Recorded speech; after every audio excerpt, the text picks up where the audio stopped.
Over a 5-year period, Rajesh Exports reported an eye-watering revenue of 15 lakh crore rupees. To put that number into perspective, 15 lakh crore is enough money to fund 2,500 lunar missions. But when we look at the actual valuation of the company reporting those massive numbers, the scale breaks. Rajesh Exports currently has a market capitalization of just 3,000 crore rupees. On the Bombay Stock Exchange, the reality of that gap has hit retail investors hard. Over a 5-year stretch, the company's stock has plummeted by more than 80%. The exposure extends far beyond independent day traders. LIC, India's largest public insurer, holds a 10.8% stake in the company.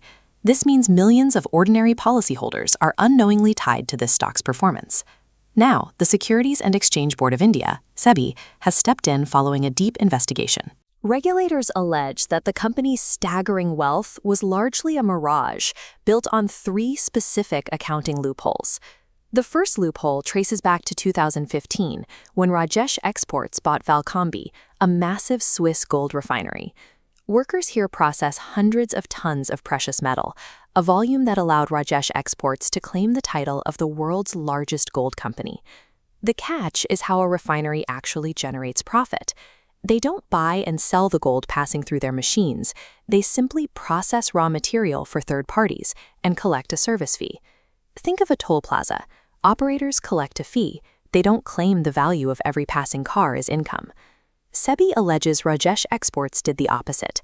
They booked the gross value of third-party gold passing through their refinery as their own revenue. This gross revenue trick masked a razor-thin reality. While the company reported hundreds of thousands of crores in top-line revenue, their actual profit margin hovered around a microscopic 0.02%. The second loophole appeared in the domestic books. The company claimed over 11,400 crores in sales and purchase revenue through one broker. The problem emerged when regulators checked, and the broker stated Rajesh Exports wasn't even on their client list. SEBI uncovered that the company's chairman, Rajesh Mehta, was allegedly taking corporate funds and executing personal futures and options trades in gold. In derivatives trading, a tiny upfront cash margin lets a trader control massive financial contracts, generating huge paper turnover. SEBI alleges the company pasted the inflated turnover from these personal trades onto the corporate balance sheet as legitimate revenue. By blurring the lines between personal speculation and corporate accounting, they manufactured an image of operational activity that simply didn't exist. Scrutiny eventually shifted to a specific line item on the balance sheet: trade receivables. This is the accounting term for money that customers owe the business for goods already delivered. The standard business cycle is simple: ship a product, log the sale, and cash arrives in the bank. But for Rajesh Exports, thousands of crores had been missing for 2 years. Customers simply don't hold expensive goods for 24 months without paying.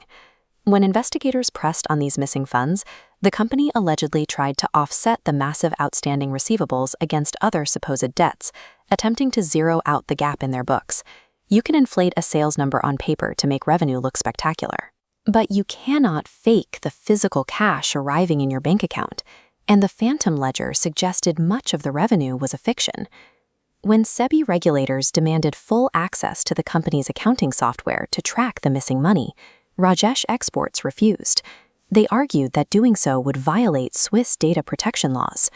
Regulators rejected that defense, clarifying that those laws do not help publicly listed corporations shield their books from oversight.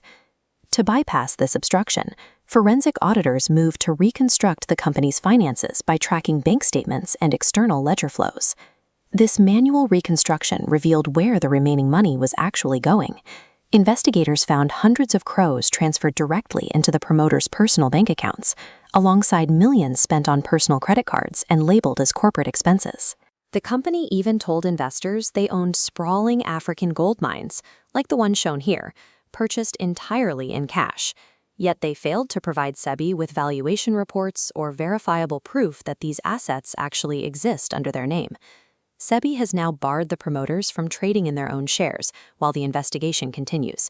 For the retail investors and the millions of LIC policyholders caught in the fallout, it stands as a warning that astronomical revenue figures are meaningless without transparent governance and a verifiable paper trail.